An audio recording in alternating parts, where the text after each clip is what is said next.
Entonces, buenos días, compañeros, compañeras, profesor. Mi nombre es Javiera Guerrero y voy a presentar la segunda parte de antipsicóticos que está descrito en el STAL y como este seminario como mecanismos de acción complementarios destinados a optimizar la efectividad y la tolerabilidad, como vimos, de los antipsicóticos de primera generación. Y tiene que ver con la combinación del antagonismo 5-HT2A y D2, como los antipsicóticos de segunda generación, y el agonismo parcial D2 y 5-HT1A, que son de tercera generación como modelos farmacológicos. Entonces esta presentación viene como en dos partes. Esta es como la parte probablemente más importante que tiene que ver con los mecanismos, y después ya vamos a ver los fármacos como cada uno. Pero esto por lo menos es como lo más como teóricamente pesado. Entonces un poco lo que se trata de esta presentación es que después de que los antipsicóticos de primera generación se dieron cuenta que tenían bastante RAM, el objetivo fue cómo mejorar la eficacia y la tolerabilidad de estos fármacos con las propiedades antagonistas de D2, y de ahí salieron los antipsicóticos de segunda generación, o que se llaman los atípicos, pero la terminología correcta debería ser que son antagonistas del 5-HT2A y antagonistas del D2 con propiedades antipsicóticas o incluso sin el antagonismo D2. Y lo que se ve acá es como el antipsicótico convencional tiene solo potencia como D2, y ya los antipsicóticos atípicos incluyen también interacción con el receptor 5-HT2A, vamos a ver. Entonces aquí vieron que como que el agregarle este antagonismo 5-HT2A era que mejoraba la efectividad de los síntomas positivos. Cuando tenía una mayor potencia 5-HT2A versus una D2 era incluso mejor tolerado, porque se necesitaría menor antagonismo de D2, que era lo que notaba todas las RAM extrapiramidales y las RAM de la prolactina. Y también mejoraría los síntomas negativos. También se vio en el Parkinson y en las demencias, que solo el antagonismo 5-HT2A tendría ese efecto sin las RAM de los D2, y se vio entonces que disminuyen las RAM motoras y extrapiramidales, y también disminuye la elevación de prolactina, como vamos a ver más adelante. Entonces un poco esta es como mi tabla más esquemática de lo que hacen los receptores 5-HT2A, que tienen como una acción como en tres vías. Primero la vía mesolímbica nigroestriada, que tiene que ver con la liberación de dopamina en el estriado emocional, y lo que hace el 5-HT2A en esta vía es estimular la liberación de dopamina, o sea que aumenta la dopamina, y por tanto esto generaría más síntomas positivos. Pues uno pensaría que si uno bloquea esta vía tendría menos síntomas positivos. También está la vía nigroestriada, que proyecta dopamina hacia el estriado motor, y en este caso el 5-HT2A inhibiría la liberación de dopamina por un mecanismo indirecto que vamos a ver más adelante, que tiene que ver con interneuronas GABA. Entonces el efecto final sería que disminuye la dopamina y esto generaría más parkinsonismo. Entonces nuevamente, si bloqueamos esta vía tendríamos menos parkinsonismo. Y por último, los receptores 5-HT2A en la vía mesocortical tienen que ver con la liberación de dopamina en la corteza prefrontal, y nuevamente tiene una acción como más inhibitoria, más indirecta, disminuiría la dopamina y generaría más síntomas negativos. Entonces, si yo bloqueo esta vía, voy a tener menos síntomas negativos. Entonces, aquí se ve como en específico cada vía. Lo que ocurre es que el 5-HT2A son receptores postsinápticos en neuronas que son excitatorias. Entonces, lo que finalmente hace el 5-HT2A es excitar. En este caso, está excitando una neurona en la vía nigroestriada, dopaminérgica, que libera dopamina hacia el estriado emocional, y eso generaría los síntomas psicóticos. Si yo bloqueo esta vía, finalmente estoy generando que no haya una liberación más de dopamina, y esto sumado al efecto de bloqueo de D2 me disminuiría aún más los síntomas psicóticos, e incluso sin el bloqueo de D2, independientemente del solo yo bloquear el 5-HT2A, me disminuiría los síntomas positivos. Entonces es un mecanismo independiente de acción antipsicótica que no tiene la RAM de los D2. ¿Se entiende hasta ahí? Cualquier cosa pueden preguntar, porque es importante que quede claro.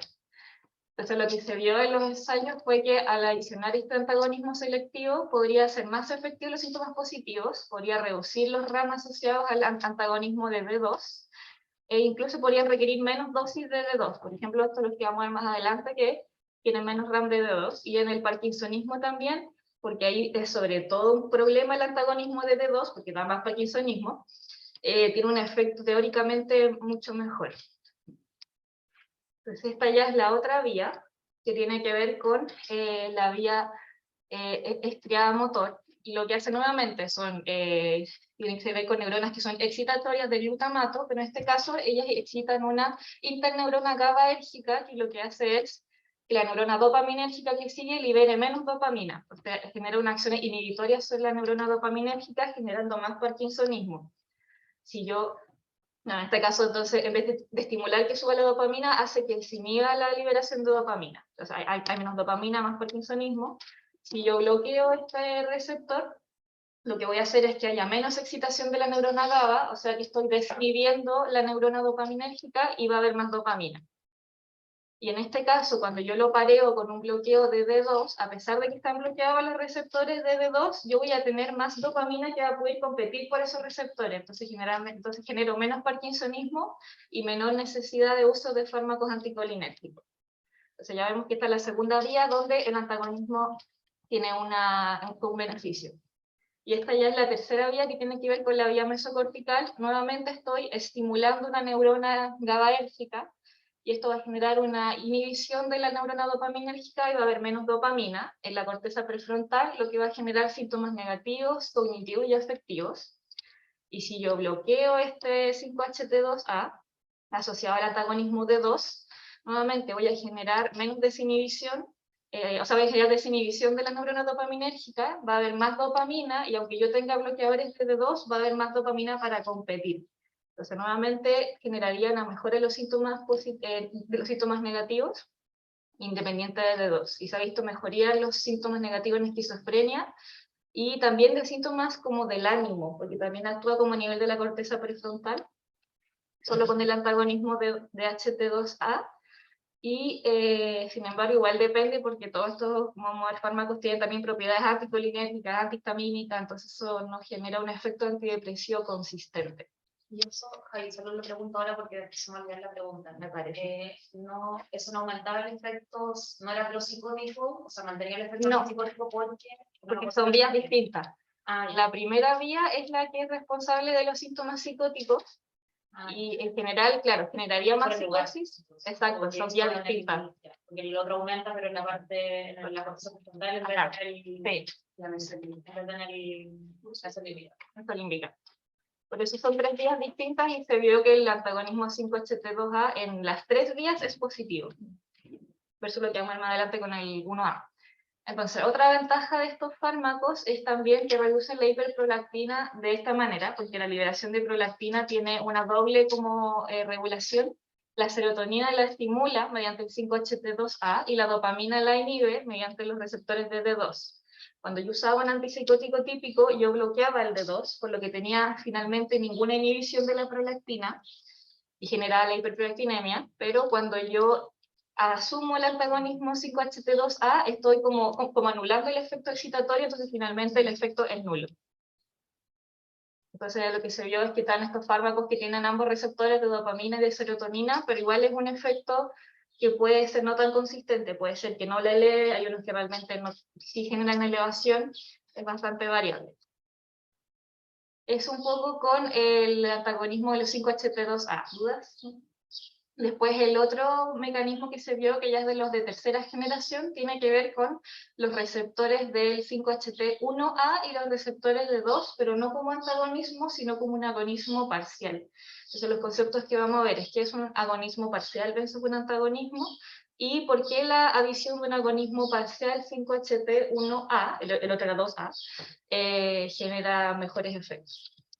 Entonces, un poco explicando lo que es el espectro agonista, que es como los primeros capítulos del STAL, lo que pasa es que el receptor tiene distintas conformaciones dependiendo si hay presencia del agonista endógeno o no.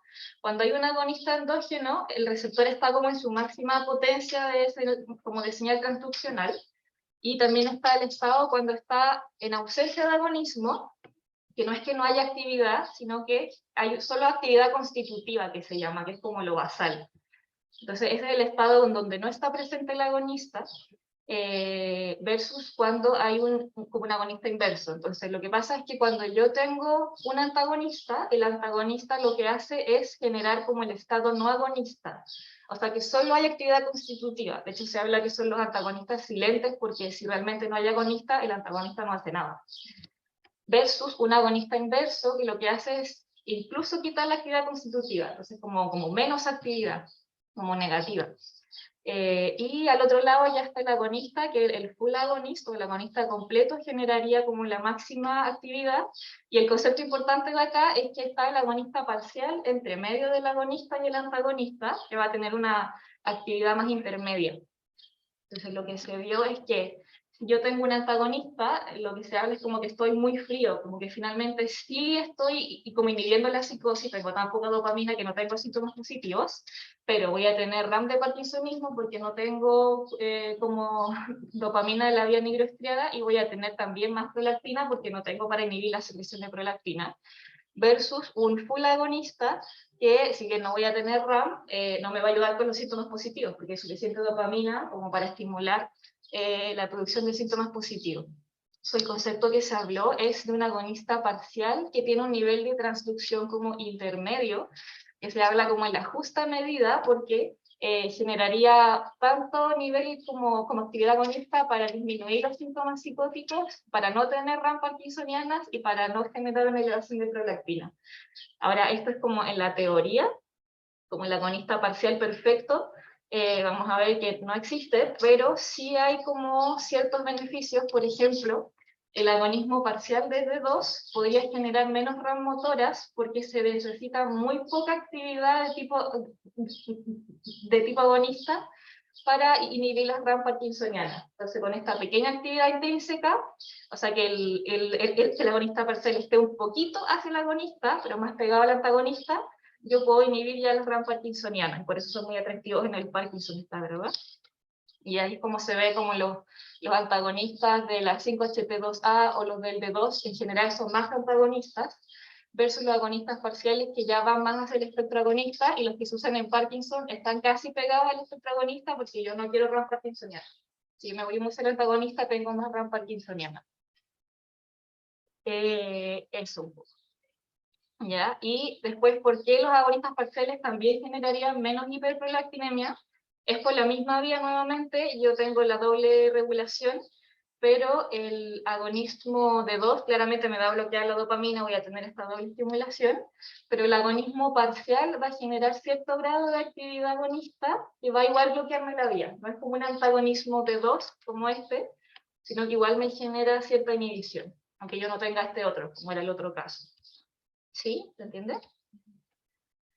Ya, y por último, entonces, ¿por qué sirve la adición del agonismo parcial 5-HT1A, que es distinto al 2A que vimos hace rato?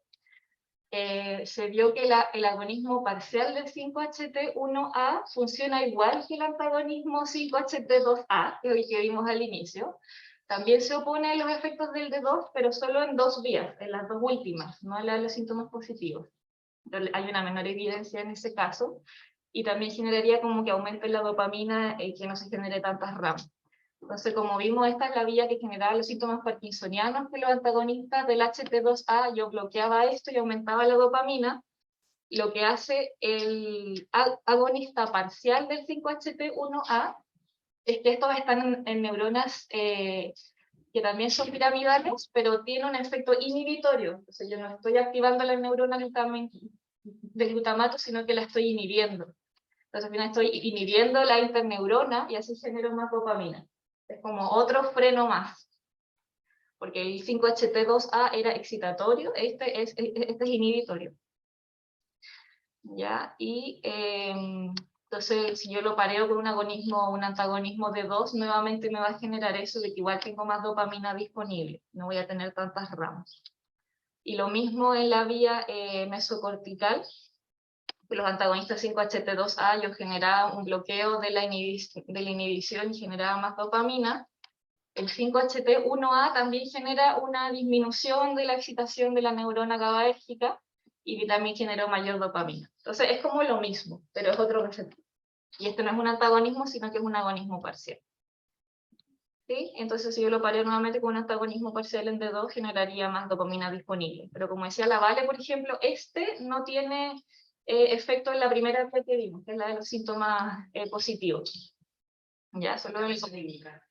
No, como que solo generaría mitigación de RAM. O sea, no es que no tenga efecto, pero no está tan como probado. ¿Ya? Entonces, el resumen de las propiedades nuevas que aprendimos de los antagonistas 5HT2A y los D2, y los agonistas parciales D2 y 5HT1A, es que tiene, por lo menos los que son de D2 tienen la eficacia y los síntomas positivos, pero también tiene las RAM, todo lo que tiene que ver con D2, y lo que hacen estos, como llamas de serotonina, es que mitiga las RAM motoras y mitiga las RAM de la prolactina. Y el efecto de los síntomas positivos y los depresivos va a ser variable porque tienen otras propiedades.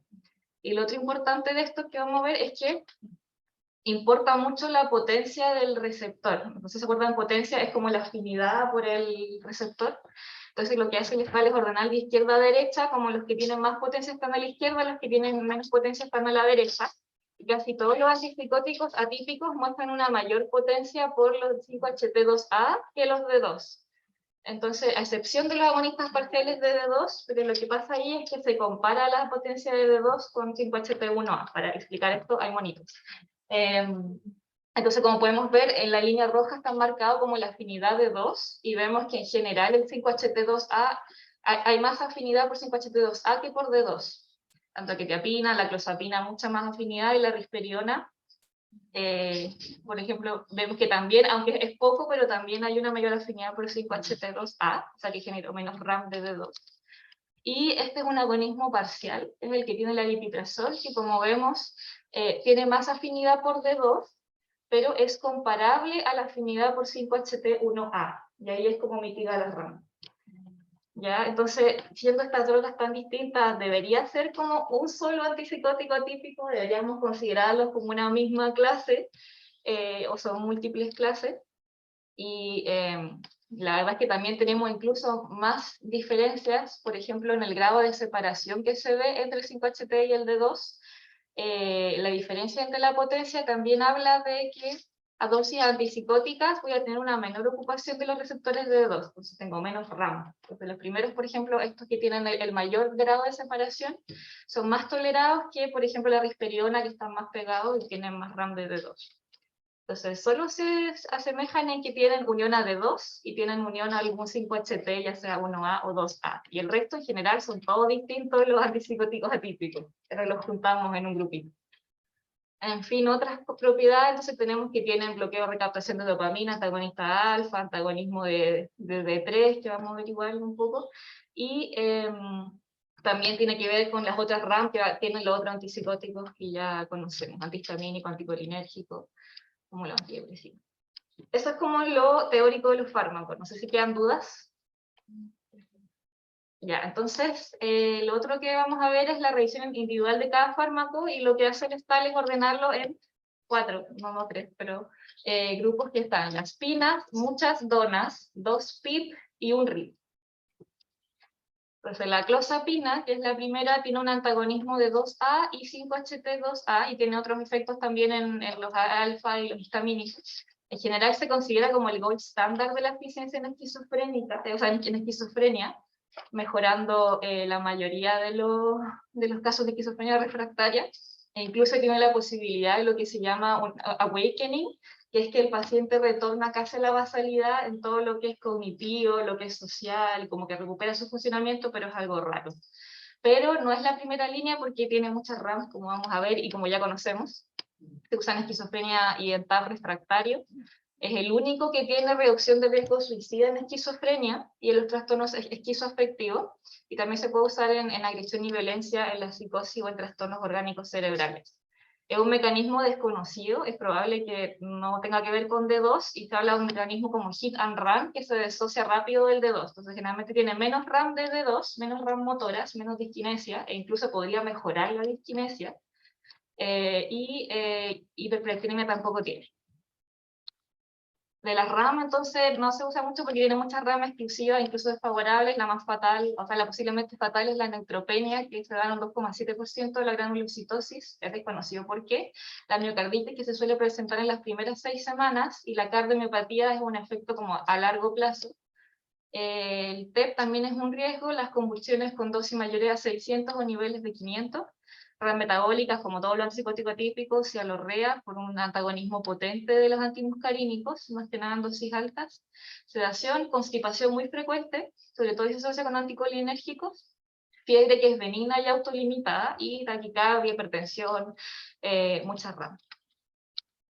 La dosis inicial es de 2,5 a 25 miligramos con incrementos graduales hasta 900. Lo importante es medir los niveles sanguíneos, ahí yo no sé, pero porque por ejemplo en el STAL decía como que se medían cuando uno alcanzaba los 200 miligramos, por acá no medimos muchos niveles sanguíneos de clozapina. No, hay varios. Sí, no tienen, pero quizás por eso. mandarlos al IFP. No tienen nivel. Lo tenemos en el sótero. Ahí En el sótero, los niveles de clozapina en general no los medimos acá en el sótero. La verdad es que se pueden medir como en el centro de farmacovigilancia. Y sí, entonces no es como una práctica habitual aquí en Chile. Eso. Pero por lo menos la literatura gringa era muy esencial medir los niveles y que la dosis terapéutica entre 350 y 500. Ya más de 700 es mal tolerado y 1000 no tiene ninguna evidencia. En general, cuando no responde, se puede hacer aumentación con valproico, con la motrigina o con otro antipsicótico. Como vemos, las menores RAM son las motoras y tiene interacciones con altas cosas, que algo importante que vamos a ver con los antipsicóticos es que los niveles de clozapina disminuyen cuando uno fuma.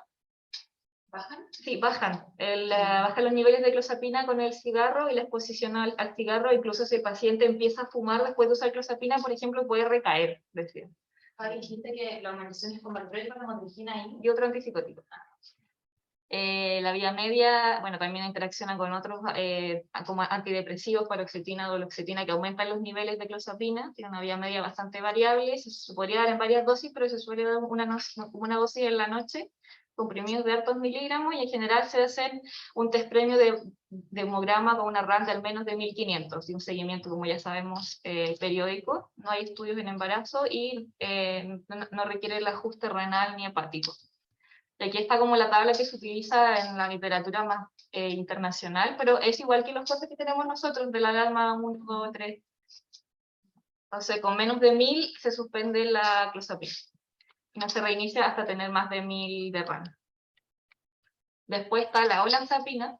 Era un punto, antes de pasar a la olanzapina, que tiene que ver con la clozapina, que lo del cigarro. En general, el tema del cigarro y la clozapina es que el cigarro, el fumar, induce el citocromo 1 a 2. Y eso ustedes podrían revisar que otros antipsicóticos también se pueden ver afectados con eso. En general, la clozapina es el que es más significativo ahí, pero puede afectar a otros fármacos también. Sí, porque induce eso. Lo otro, lo que induce el citocromo no es el tabaco en sí, tiene que ver con la combustión del papel, qué sé yo, ¿ya? Está relacionado, pues, si fuma otras cosas, también puede afectarle los niveles de clozapina. O sea, si fuma marihuana también. Sí, ahí tengo entendido que el vapeo no tiene incidencia así. Es como... el papel. Sí, pero si es porro, sí. Son... Bueno, eso. ¿Cómo, disculpa? Estaba hablando Oscar. Sí, Perdón, dijeron.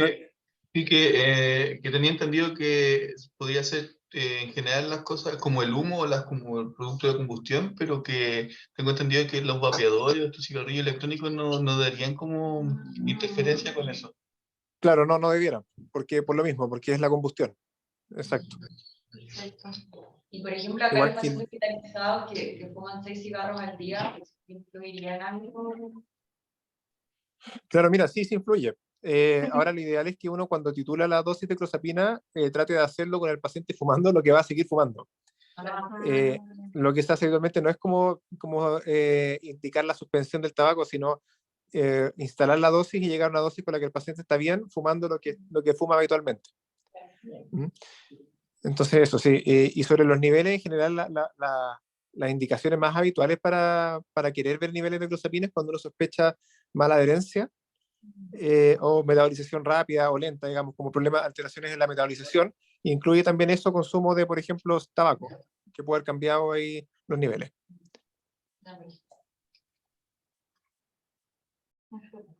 Igual en otros antipsicóticos vuelve a salir el tabaquismo, para estar atentos. Ya, entonces pasamos a la olanzapina, tiene antagonismo 5-HT2A y antagonismo D2, pero también tiene antagonismo M1 y H1. Tiene una eficacia menor a la clozapina, sin embargo se considera por experiencia el segundo más efectivo. Se usa en esquizofrenia, en agitación, esquizofrenia y TAB, porque hay una vía intramuscular como SOS, en manía, y en TAB y depresión resistente se puede combinar con fluoxetina. Esto porque tiene los efectos antidepresivos también, pero en las dosis altas, más que en las bajas, lo importante es ya por niveles sanguíneos y por la respuesta clínica, y tiene más RAM metabólicas que la clozapina, tiene más aumento de peso y más RAM como cardiovasculares junto a la quetiapina, porque tiene este uso de los receptores muscarínicos y H1, ahora más sedación también. Se usan dosis de 5 a 20 miligramos día, se puede usar dosis mayores. Ahí está un poco lo del incremento. También en intramuscular se puede usar 10 miligramos y con una segunda inyección de 5 o 10 miligramos 2 horas después, máximo 20 miligramos en un día. Y también hay una formulación depot cada 2 o cada 4 semanas.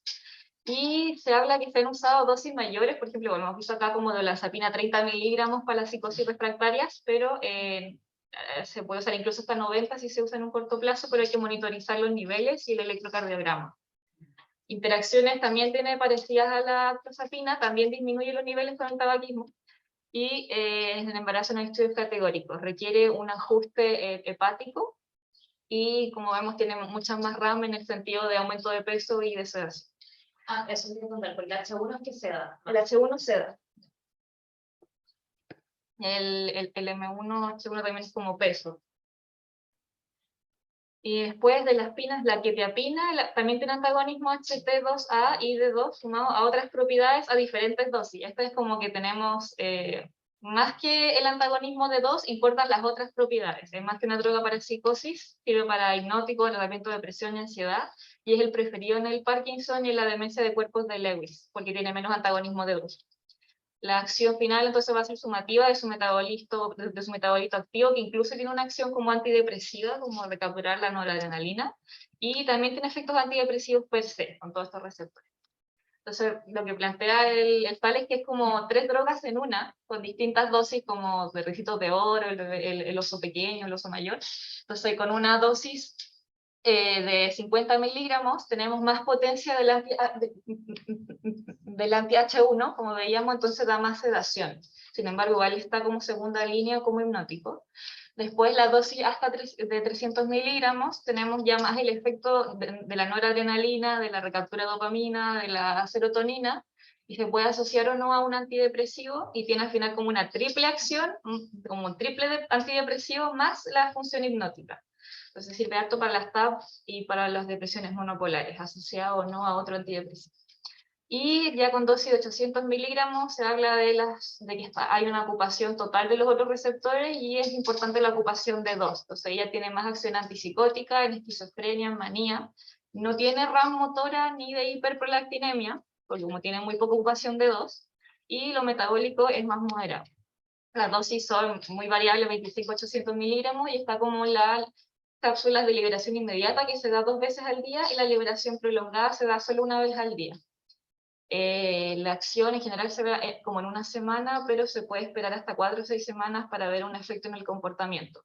Y la liberación prolongada es más como antipsicótico, la liberación inmediata sirve más como hipnótico. Y como antidepresivo también la prolongada, porque tiene un efecto durante todo el día. También tiene interacciones, reduce los niveles de la carbamazepina, pero no requiere ajuste. Había variable del metabolito activo y de la quetiapina entre 7 y 12 horas, no tiene estudios en embarazo, y no requiere ningún ajuste, quizá en el hepático dependiendo. Y tiene pocas RAM motoras, pero igual tiene la RAM metabólica y de sedación, ya que es un inútil.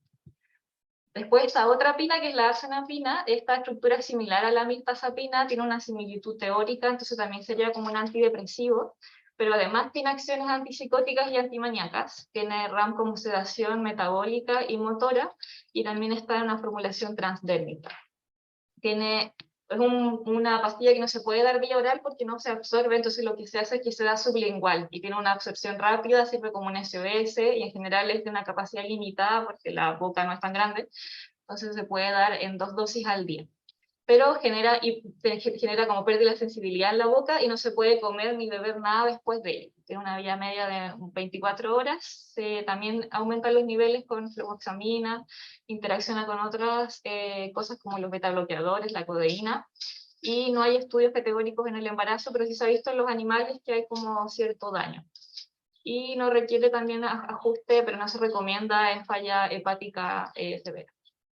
Después otra pina, la zotepina, esta como que está en muy pocas partes, está en Japón y en Europa, es también una antagonista como las otras, y en teórico también tiene un efecto antidepresivo, y es mucho menos popular porque hay que darla 3 veces en el día. Entonces, no, también tiene las RAM similares a los otros, interacciona incluso con el diazepam, y también con el tabaquismo, no está como probada en embarazo, y sí hay que ajustarla por dosis renal y por dosis hepática, como todo lo que voy a decir de la zotepina. No sé si hay en Chile de estas, la verdad. Eso. Después vienen las donas, que esta es como imagen solo para ver un poco que las primeras, que son las pinas, se ve como la mayor separación, versus las donas que ya vemos que tienen una mayor importancia el de 2 nuevamente. Y primera la risperidona, que es como la original, es un antagonismo 5-HT2A-D2. A altas dosis es un antipsicótico, y a bajas dosis también serviría como para agitación y psicosis en demencia, pero no está tan aprobado. En general se prefiere en la población infanto-juvenil, y en la irritabilidad asociada a TEA, en las cosas con autoagresión, con cambios rápidos de humor, y también tiene pocas RAM, y sin embargo genera la hiperprolactinemia aún en dosis bajas, con la RAM más importante. Y también genera cierto aumento de peso en los niños. Dosis de 2 a 16 miligramos se puede dar en un setting de no urgencia, como 1 miligramo al día dividido en 2 dosis e ir incrementando 1 miligramo por día. El máximo efecto se logra con 4 a 8 miligramos y se puede dar una vez al día o en 2 dosis. También hay una versión depot cada 2 semanas, interacciona con paroxetina y con carbamazepina. En el embarazo no hay estudios y tiene harto ajuste hepático y renal. Eso con la risperidona, más que nada la hiperprolactinemia. La paliperidona es el metabolito activo de la risperidona, que tiene un mayor grado de separación en lo que es el efecto de 2 del 5-HT2A.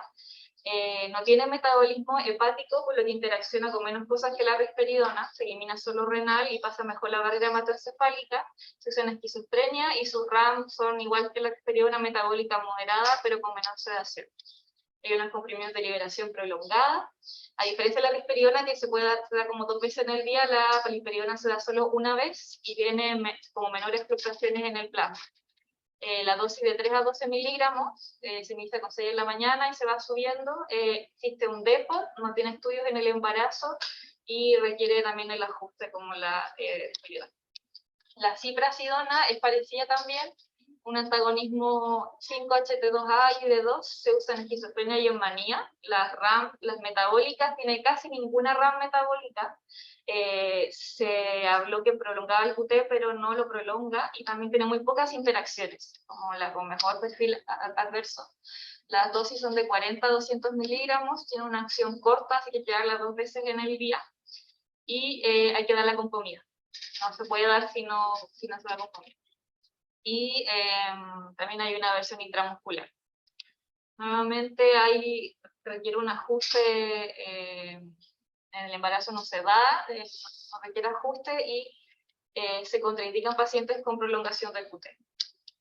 La iloperidona es otra parecida, también se usa en esquizofrenia, tiene menores RAM, pero sí tiene un efecto importante de hipotensión y en sedación. De hecho, se demora en alcanzar la dosis terapéutica porque se marean mucho los pacientes, entonces finalmente uno va subiendo muy poco la dosis. Se usa en 2 dosis, se da al menos 2 veces en el día para limitar las RAM, y en el embarazo no hay estudios y no requiere ajuste. La lurasidona es otro antagonista, también se usa en esquizofrenia y en TAP, y se prefiere en los niños porque tiene menor como efecto en el peso. Incluso se habla que podría revertir una RAM de peso con una RAM metabólica, y además tiene efecto antidepresivo y tampoco prolonga el QT.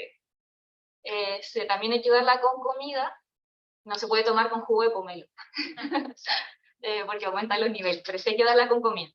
se contraindica con los inhibidores importantes del citocromo, como el ketoconazol, la rifampicina. No se puede dar la clopidogrel y no hay estudios en el embarazo también. Vimos que tiene como la menor RAM metabólica.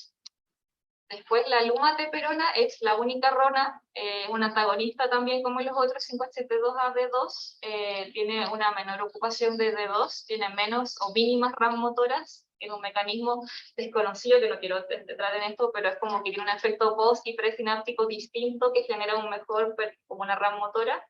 Tiene baja afinidad por los receptores de HD1, así que tiene casi ninguna RAM metabólica, y además tiene un efecto teórico como antidepresivo. Se usa en esquizofrenia y está en estudios en depresión y en TAP. Después pasamos a los dos PIP.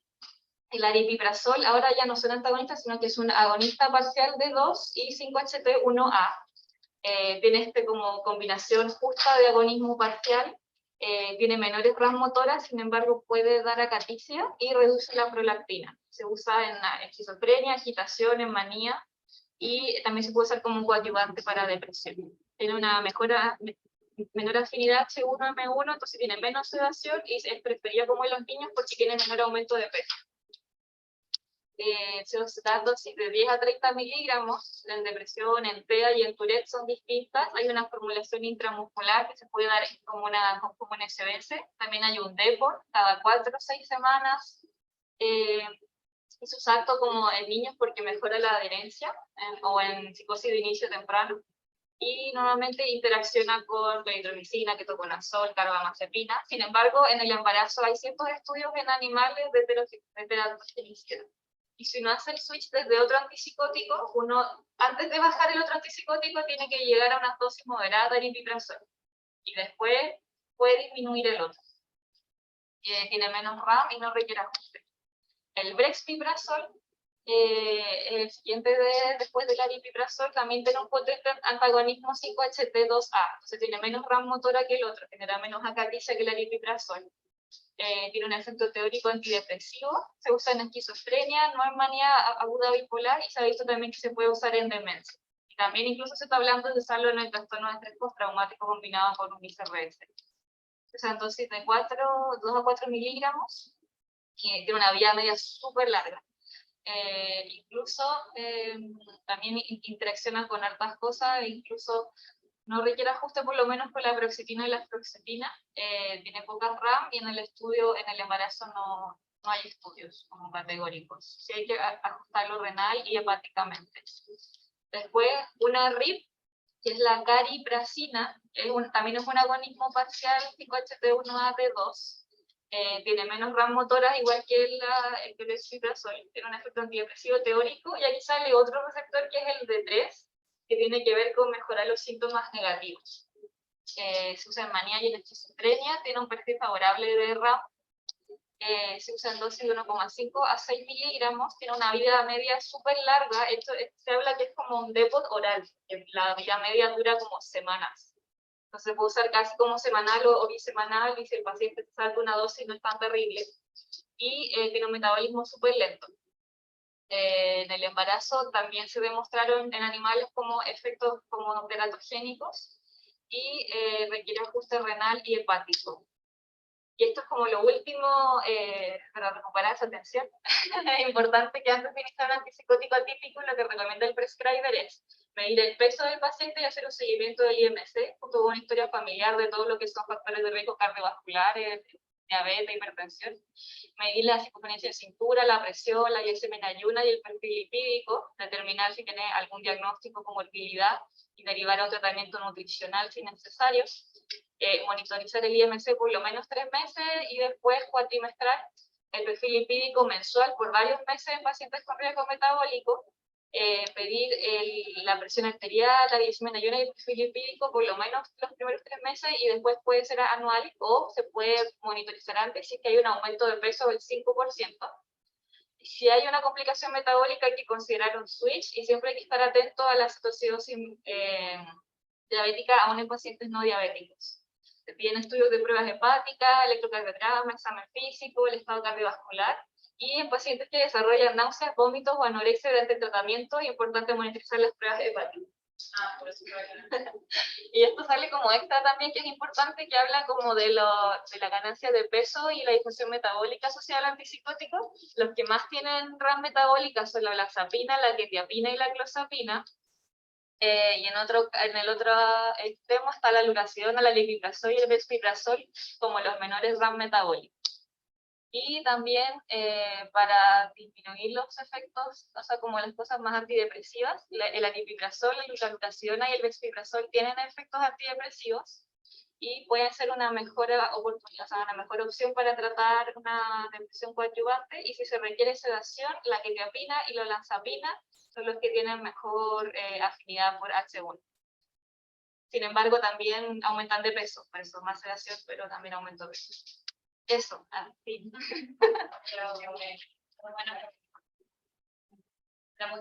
Era infinita información. pero no tengo nada que ver.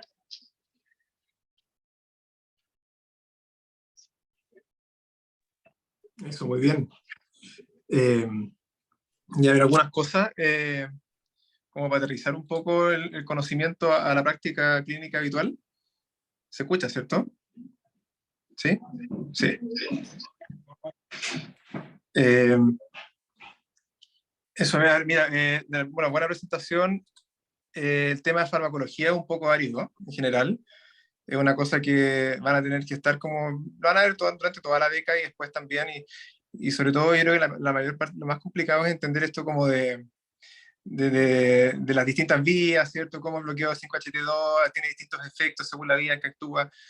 Ya, eso tiene, bueno, y eso por un lado, y lo otro, el tema de una cosa que van a ver cada vez más, el tema del agonismo parcial.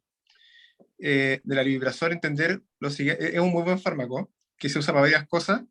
En general, el aripiprazol, si ustedes lo llevan a dosis más altas, bloquea como aproximadamente un 50% de la actividad dopaminérgica, para que tengan como una referencia, como un 50% de la actividad dopaminérgica. No sé si se escucha. ¿Sí? Tenemos como una bulla nosotros. Ya. Si ustedes usan el aripiprazol en dosis altas, se van a dar cuenta, van a tener que bloquear la actividad dopaminérgica como más o menos en un 50%. Y en teoría, mientras estén en dosis terapéuticas, no debería bajar ese bloqueo, o sea, la actividad dopaminérgica no debería ser igual, mayor a, o sea, estar bloqueada mayor a un 30%. Entonces, igual, siempre va a tener algún grado de actividad dopaminérgica conservada. Eso tiene utilidades clínicas que son bien interesantes. Por ejemplo, de repente si tienen pacientes que están estables con algún antipsicótico y no quieren cambiárselo, pero el paciente tiene algún efecto adverso relacionado, por ejemplo, a la hiperprolactinemia, como puede ser con clozapina o con risperidona sobre todo, ustedes pueden agregar aripiprazol en dosis bajas y eso puede ser suficiente para que baje para corregir la hiperprolactinemia. ¿Se fijan? Porque y eso tiene que ver con que la aripiprazol es más afín por los receptores que la mayoría de los otros antipsicóticos. Entonces eso es un truco como útil. Yo en general uso harto el aripiprazol porque por lo mismo tiene un buen perfil metabólico y es un fármaco como ideal en el largo plazo. Hay estudios ahí mencionan algo de que se puede cambiar los antipsicóticos a aripiprazol, es seguro hacerlo en pacientes con esquizofrenia, pero tiene que ser como dijeron ahí, ¿cierto? Como primero llegar a dosis altas de aripiprazol y ahí empezar a retirarse. ¿Y eso que se puede adicionar en dosis de 10 miligramos? ¿O? No, puede ser 5 miligramos. Bien baja. Sí, baja. Eso por un lado. El cambio de aripiprazol, si quieren cambiar de otro antipsicótico a aripiprazol, que eso es algo que siempre se puede hacer, de repente en las cortas estadías por la urgencia le dejan, o sea, lanzapina y el paciente logra remisión con la lanzapina, ustedes pueden cambiar el aripiprazol.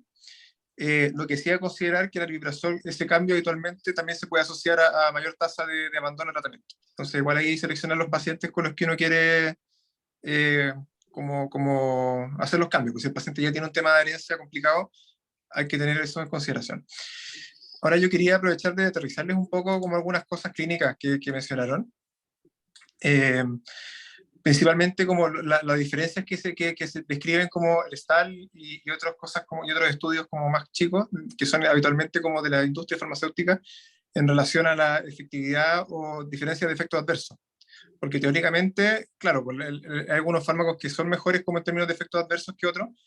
Sin embargo, esta es una pregunta que se le han hecho antes ya a la psiquiatría. Y quería mencionarle algunos estudios que son como clásicos, ¿ya? Y que pueden servirles para tomar decisiones también, o ver también qué tanta efectividad o qué tanto va a cambiar la decisión que tomen. En general hay como un estudio grande, como dos, pero uno que es grande en el primer episodio psicótico, que es el EUFEST. Ya esto no es para que lo noten, les va a aparecer de nuevo en la beca, que el EUFEST es donde se preguntaron si es que qué era más efectivo en primer episodio psicótico, un antipsicótico de primera generación o de segunda generación. Y hicieron un estudio grande como a largo plazo, y ahí la verdad es que se dieron cuenta que los antipsicóticos de segunda generación, que eran como nuevos, que eran como bacanes, no tenían en verdad ni una diferencia en efectividad. Lo único que se vio en ese estudio es que el haloperidol, que fue con el de primera generación con el que compararon a los otros, tenía mayor tasa como de discontinuación, pero nada realmente. Y luego se estudió esto en pacientes crónicos, pacientes que tenían como tratamiento antipsicótico o que tenían psicosis ya como de, no de inicio, sino que crónica, y querían cambiarle o sea, como empezarles un tratamiento de nuevo o cambiarle el tratamiento. Y ahí hay dos estudios grandes, que uno es el CATLAS y el otro es el CATIE. Entonces el CATLAS, la gracia que tuvo es que o sea, se dieron cuenta ahí que no había ninguna diferencia entre antipsicóticos de primera generación y segunda generación en cuanto a adherencia de tratamiento, calidad de vida, ni en efectividad. O sea, que era lo mismo al final. De hecho, incluso encontraron que ni siquiera había diferencia en el síntoma extrapiramidal, que parece como que al final uno queda como medio, no sirve nada. Estos cambios estos fármacos nuevos como que no son tan distintos. Luego en el CATIE, que tiene dos fases, uno donde comparan antipsicóticos de segunda generación con de primera generación, ahí usaron perfenacina de primera generación, que no es como uno típico, ¿no? No es como el que uno usa habitualmente acá, no sé si está aquí, ni siquiera, nunca lo he visto, pero lo comparan ahí con olanzapina, quetiapina, risperidona y ciprasidona. En ese estudio se dieron cuenta de que tampoco había diferencias como en efectividad. La olanzapina salió, sí, significativamente como mejor tolerada. Salió como más eficaz, pero la eficacia se midió como en tasa de abandono. Mientras menos abandonado el fármaco, se consideraba más efectivo. Y la olanzapina ahí sí le ganó al resto, para que lo tengan en consideración. Y en la segunda fase del CATIE se compararon con clozapina, y ahí sí salió que la clozapina era el que mejor tenía más efectividad. Entonces, como conclusión de todos estos estudios grandes, como los estudios clínicos, más allá de la teoría, en general los antipsicóticos no tienen diferencias entre uno de otro, salvo la clozapina, que es más efectiva. Y la olanzapina es mejor tolerada que los otros de segunda generación. Ahora, esos estudios igual son cuestionables, tienen algunas fallas metodológicas, como que se seleccionaron pacientes que tenían un perfil específico. Entonces, igual uno deja antipsicóticos de segunda generación. Uno lo hace igual.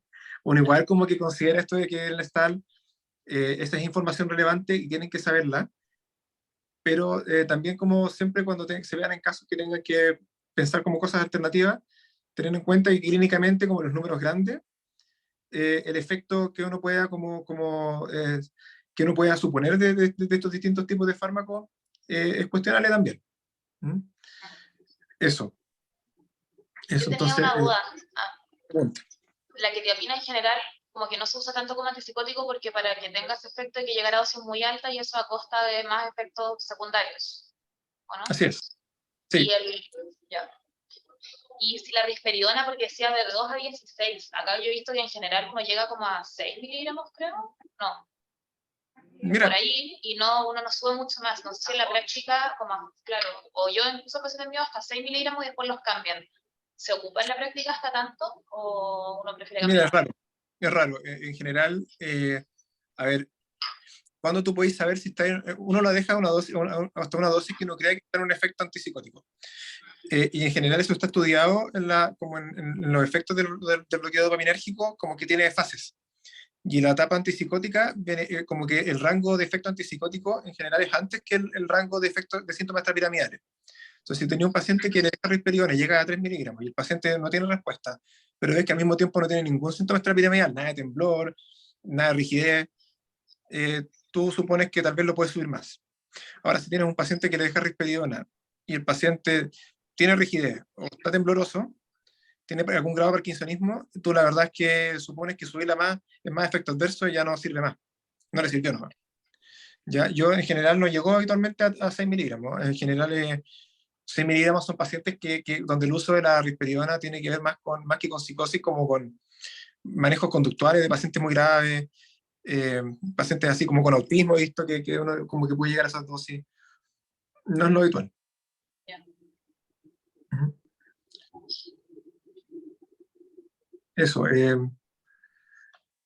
Eso, no sé, a ver, algunas cosas que les pueden servir, la quetiapina, pueden revisar los estudios de cómo se instala. Uno de los problemas, de los errores que se comete a veces con la quetiapina, en población como joven, sano, no sé, es instalarla muy lento. Que le dejan, no sé, 25 miligramos, una semana después le suben a 100 o 50, no sé. Esto se instala rápido. Los estudios de la quetiapina, por dos motivos, se instala rápido. Una, ¿qué tan rápido? Mira, día 1, 50, día 2, 100, 200 y 300, va subiendo 100 al día. ¿Ya? Y eso tiene que ver principalmente con que, por un lado, mientras más rápido la instalas, más rápido llegas como al efecto serotoninérgico activante, menos tiempo pasa el paciente sedado, como acostumbrándose. Y por el otro lado, porque los estudios clínicos necesitaban que funcionara rápido también, para poder compararlo con los otros antipsicóticos. Entonces la instalan rápido, pero así ellos pueden después demostrar que en el día 4 ya tiene diferencias. ¿Sí? Pero eso, en general, la quetiapina, si quieren subirla, ya sea para dosis estabilizadora, o como le quieran decir, antidepresiva, o antipsicótica, en general es un aumento bien rápido. Los que tienen aquí en el sótero son básicamente lanzapina, risperidona, quetiapina, clozapina, aldol. También tienen, en general se usa poco, porque uno le hace caso a estas cosas del estar también, porque uno igual como que le quiere creerle de que es mejor, entonces lo usa. Sí.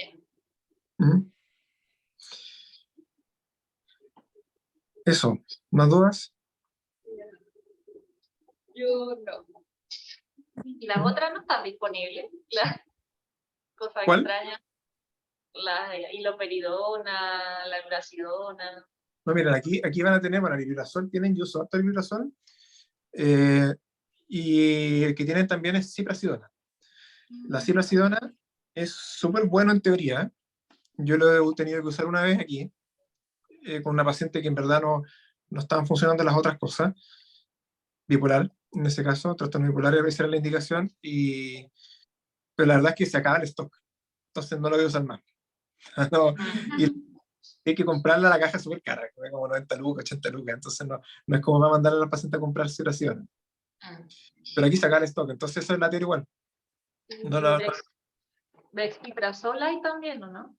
Dexpiprazol ahí en Chile, mira, es como una aripiprazol, pero tiene un efecto un poco más dopaminérgico. Si queréis como para entenderlo con algo más familiar, es como un aripiprazol que tiene un mayor efecto dopaminérgico, entonces tiene como que la industria te lo va a promocionar alto, como que sirve para como síntomas de ansiosos, angustiosos en pacientes depresivos. Eso es como el speech farmacéutico. Por eso lo quieren usar en TEP. ¿Dónde lo quieren usar? Había estudios como que lo estaban empezando a usar en TEP, en trastorno de estrés postraumático. Claro, sí, pues mira, en general donde se puede usar aripiprazol, como que el aripiprazol también tiene cabida, en general. Entonces, es bien parecido.